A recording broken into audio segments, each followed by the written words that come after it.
This is Unit 4, Lesson 2, Factoring by Grouping. In the last section, we talked about factoring trinomials. You can use factoring by grouping to do trinomials as well. It's called the key number method. So I'm going to show you how to factor by grouping. You would use this method if you have something other than 2 or 3 terms in your polynomial. So most of the time when you're factoring by grouping, you're going to have 4 terms. Sometimes you might have 6 terms. You could group a 6-term polynomial into either 2 groups of 3 or 3 groups of 2, depending on what they give you. Factoring by grouping sometimes works, sometimes it doesn't. It just depends on what you've been given. But if it's going to work, basically what you do is you're going to group the polynomial into an even number of terms. So for this one, I'm going to group the first 2 terms together and the last 2 terms together. Now, one big thing that has to happen in this in order for it to work, this middle term has to be a plus. If it's not a plus, you have to force it to be a plus. So if this were a minus 3, then I would have to change it to plus -3. And then I could factor by grouping after doing that. But that middle term, the middle sign, has got to be a plus. Otherwise, it won't work. So you have to be real careful there.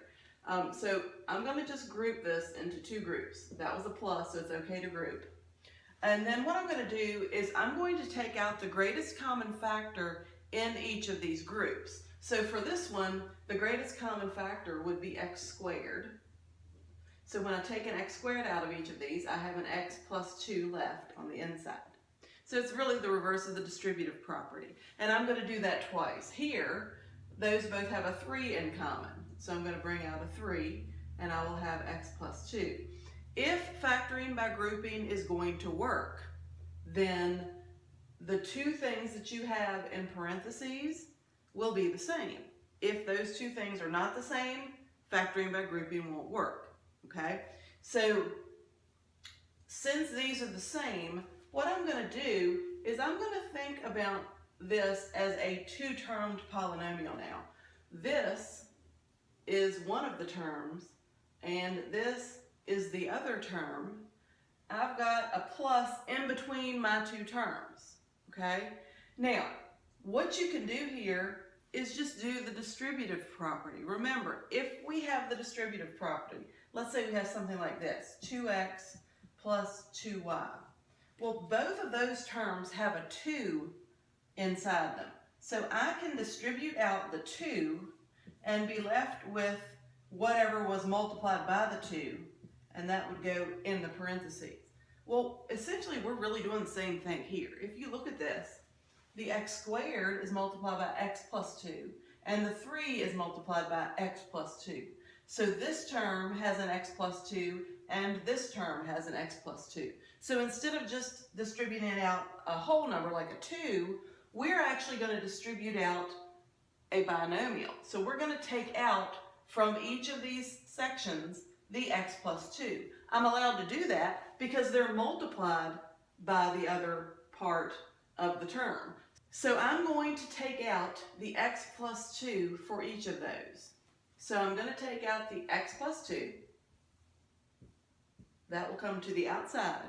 And then I need another set of parentheses for what's left over. Well, if I take out an x plus 2 here, I have the x squared left over. If I take out the x plus 2 here, I have a 3 left over. So in this term, I have an x squared left, plus, in this term, I have a 3 left. I have factored by grouping. And if I FOIL this, I will end up with what I started with. So that is another type of factoring problem, factoring by grouping.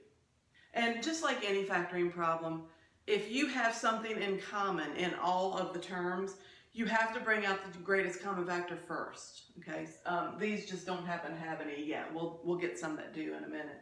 So looking at this, remember the middle term has to be a plus. If it's not a plus, we have to force it to be. So since this is a -9, I have to change that to plus -9. I haven't changed its value, I just made it look different. You're always allowed to do that in math. If you can make it look different without changing the value and force it to be something that you can work with, you're allowed to do that. I'm going to now factor by grouping. Okay, so I'm going to group the first two terms and the last two terms, and I'm going to distribute out the greatest common factor in each group. For this one, I can bring out an x squared. I will be left with x minus 2. For this one, I can bring out a minus 9. Now, whenever I change it to a plus negative, I will always bring that negative back out in order to to force my two factors to have something in common. So I bring out the negative 9. So when I bring out a negative 9, I have an x minus 2 there. If I didn't bring out the negative, they would not be the same. The signs would be different. So I have to be careful to make sure I'm forcing those to be the same. And now I can look at this as two separate terms. There's a term and there's a term. Each of those terms have the x minus 2 in common. So that's what I'm going to bring out, x minus 2. And then inside I have x squared minus 9. Now, this takes me to something we're going to cover in the next section. I can't leave it like this because it's not quite finished. In these problems, your directions are going to be to factor completely. And a lot of times you will have assignments where all of the different factoring problems are mixed together. And so you're going to have to be able to put some things together as you're doing factoring. Well, if you look at this, hopefully from Algebra 1 you remember that's the difference of two squares. And when you have the difference of two squares, it's kind of like you have x squared plus 0x minus 9, which means that is a trinomial that maybe we could factor. And if you think about that, factors of 9 that subtract to give you 0, that's 3 and 3. So to factor that, I'm going to have x in front. Both of these will be 3's. And then this sign tells me that these will be different. So one will be a plus, one will be a minus. And when you recognize that you have a difference of squares, you can skip this step and go straight to this one. As long as you have two terms that are squared and you have a difference or a subtraction in between, then you can factor it just like this. Now, if it's the sum of squares, it won't work. You can't do that. Only in difference of squares does this work. So that would be my answer, using factoring by grouping and then difference of squares for that one. Again, with any factoring by grouping problem, the first thing that you're always going to do is take out anything that the whole thing has in common. And looking at this one, they all have a 2 in common. So I can bring out a 2 before factoring by grouping. So I have x cubed plus 4x squared plus 6x plus 24 if I bring out the 2. Now I still have a polynomial with 4 terms that my directions say to factor completely. So if I'm going to factor that completely, this 2 is going to stay on the outside. It will continue to come down as part of my answer. A common mistake is that people often leave that out. So be careful, make sure that you don't leave out the 2. It is going to be part of your answer, so it has to be there. And then I'm going to factor by grouping for the rest of it. So I'm going to group the first 2 terms and the last 2 terms. Notice this is already a plus, so we don't have to change anything. For this one, I'm going to take out an x squared. That leaves me with an x plus 4. For this one, I can take out a 6. And that leaves me with an x plus 4. Again, they have the x plus 4 in common. I'm going to keep the 2. I'm going to, from this term and this term, bring out the x plus 4. That's what they both have in common. And then I'm going to have another set of parentheses with the leftover material, x squared and 6. Here's another factoring by grouping problem. I want you to pause the video, see if you can do this one on your own, and then we'll come back and check it in a few minutes.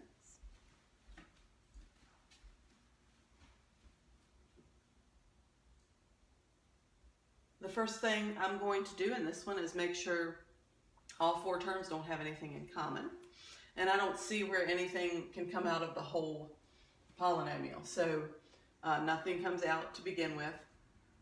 I do notice that this is a minus and it has to be a plus in order for this method to work. So I'm going to change that to plus a negative. Again, I haven't changed the value of it, I've just made it look different. And then at that point I can factor by grouping. In this section, it looks like I can bring out an x squared. When I do that, I have a 2a plus b left. For this one, remember, since I changed it to plus a negative, I have to bring out the negative. And it looks like I can bring out a y squared. So when I do that, I have a 2a. When I brought out the negative, that forces that to be a positive, or a plus b. Now, they both have the 2a plus b in common, so I'm going to bring that out. Left inside is an x squared minus y squared. And hopefully you notice these two are both squared and it is a subtraction. So that is the difference of squares. So to factor this one completely, I would take the square root of that. That's the first term. Square root of that is the second term. And one's a plus, one is a minus. We will talk more about that in the next section. In the last section, we learned how to factor a trinomial. If I give you something like this, first thing we do is we try to see if there's any greatest common factor that will come out. In this one, there is not one. And then we would take the 2 times 14, which is 28, and we're looking for factors of 28 that subtract to give us 3. That would be 7 and 4. 7 minus 4 is 3, and 7 times 4 is 28. So in order to factor that one, I would do my 2 sets of parentheses, and then factors of 2 are 2 and 1, so I'll have a 2x and an x. And then my outside and inside terms have to be 7 and 4. So we have to ask ourselves, 2x times what, or 2 times what will give us 4? Well, that would be 2. And then 1 times what gives us the other factor, 7. That would be 7. And then we have to make sure that 7 and 2 multiply to give us 14, and they do. Then we deal with signs. We know this tells us the signs are going to be different, and the big number gets the minus. Now, of these two things, the 7 is the big number, so it's the one that gets the minus. So that's minus 7 plus 2. So that is the factored trinomial. Now, in the past, I have had some students that have a really hard time with this, learning it at first. And there's another method I want to show you that it's called the key number method. And it utilizes factoring by grouping to do the same thing. I prefer you do this because it's faster and it saves you time. But I have had students in the past that needed to get really good at this method before they, for some reason, could figure out this one. So that's okay. They're very similar, but this one takes it a little step further. It makes it more methodical than this one. This is more of number theory. This one is more, you have a certain method to do it. If you follow those rules and fill in the blanks, you can get it. So I'm going to show you how to do that here. Again, if you're comfortable with this method, just fast forward. You don't need this. But I'm going to leave this in here for people that are maybe struggling with this. They get a lot of these wrong. This may be another way to factor trinomials. It takes a little bit longer, but this might be a way that helps you get some more of those correct. Okay, so what we do, you're still going to multiply the 2 times 14 and use the 28. And you're still going to say what factors of 28 subtract to give you 3. You have to do that. It's still going to be 7 and 4. Okay, so that is still going to hold true. Then what you're going to do is you have to take this trinomial and you have to put it in the key number, well, I call it the key number form. I don't know that that's a real thing. That's just kind of what I came up with. But I'm going to take the first term, which is 2x squared, and I'm going to take the last term, minus 14. Those are still going to be on the ends. And then what you need to do is you need 2 different terms to represent the outside and inside terms of the 3. So I'm going to say I've got 2x squared plus something x minus 14. So this something x and something x helps us get the -3 that we need, okay? So I set up my form first, then I do this. 2 times 14 gives me 28, and I'm looking for factors of 28 that subtract to give me 3. That is still going to be 7 and 4, okay? Now, it doesn't matter. You could put the 7 here and the 4 here, or you could put the 4 here and the 7 here. It doesn't make a bit of difference. You should still get it to work, okay? Now, so I'll just put them in that order. I'll put 7 here and I'll put 4 here. And then we have to pay attention to signs because that is still very important. We need these two things to make a -3. In order to make a -3, wouldn't -7 plus 4 be our negative? So this one is going to have to be a -7, or we could rewrite that as a minus 7x. Same thing, we just made it look different. At this point, I'm going to factor by grouping to see if I can get two distinct binomials that are factors of this. Okay, so we put it in the key number method. Then we're going to use factoring by grouping to finish. Okay, this is already a plus, so we don't have to change anything. If I take out what they have in common, these two have an x in common, so I'm going to take out the x.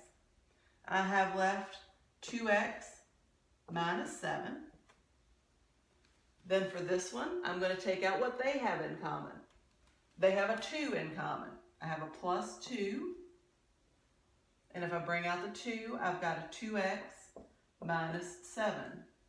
If you did everything right, and this trinomial is factorable, you should have that common factor right here. And now we can take out the factor that those two terms have in common. I'm going to bring out a 2x minus 7 and keep the x plus 2. Same answer, just a different method.